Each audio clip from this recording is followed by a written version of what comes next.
Following the meeting, allies issued a strong statement of solidarity and resolve. They condemned Russia's reckless actions, which are escalatory, risk miscalculation, and endanger lives. Allies affirmed yet again that our shared commitment to collective defense is unshakable.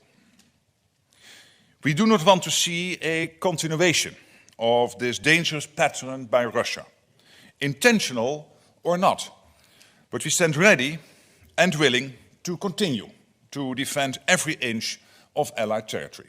Well, the decisions on whether to engage intruding aircraft, such as firing upon them, are of course taken in real time, are always based on available intelligence regarding the threat posed by the aircraft, including questions we have to answer like intent, armament, and potential risk to Allied forces, civilians or infrastructure. And as I said, SACEUR, our Supreme Allied Commander, has the overall prerogative and responsibility and also all the possibilities. In the latest airspace violation we discussed today in Estonia, NATO forces promptly intercepted and escorted the aircraft without escalation, as no immediate threat was assessed. We will make sure that we can always defend and deter where necessary. We are a defensive alliance, yes, but we are not naive. So we see what is happening and whether it is intentional or not. If it is not intentional, then it is blatantly incompetence.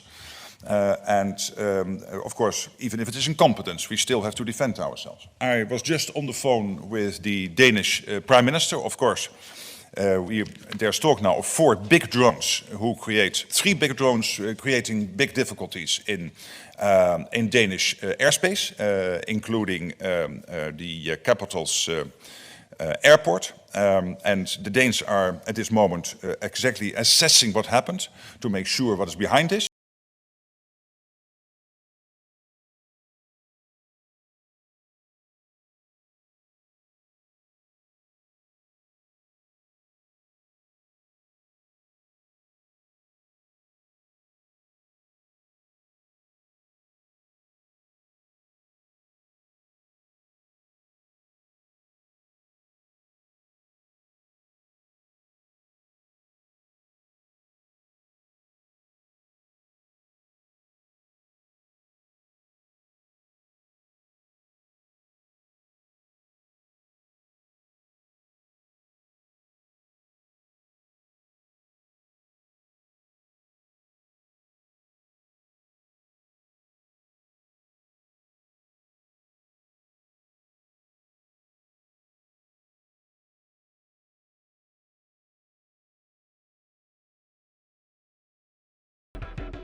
Jeg betragter det som et alvorligt angreb mod kritiske infrastruktur i Danmark.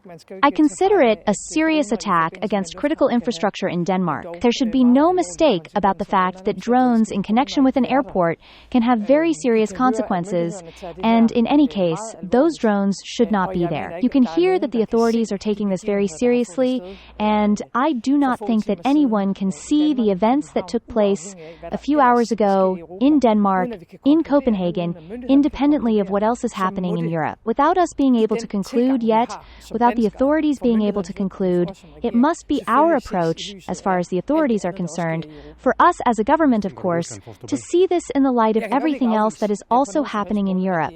In any case, I cannot reject in any way that it could be Russia. We have seen drones over Poland that should not have been there. We have seen activity in Romania. We have seen violations of Estonian airspace. We have seen hacker attacks at European airports over the weekend. And now there have been drones in Denmark, and it seems that there have been drones in Oslo and in Norway as well, so therefore I cannot say anything else, then that this is, in my eyes, a serious attack on Danish critical infrastructure. The obvious is to disturb, create unrest, cause concern, see how far you can go, test the limits. Drones do not belong in and around an airport, so it is in any case wrong and serious what has happened. But of course, this must be seen in the context of everything else that is going on in Europe, without us being able to conclude anything yet.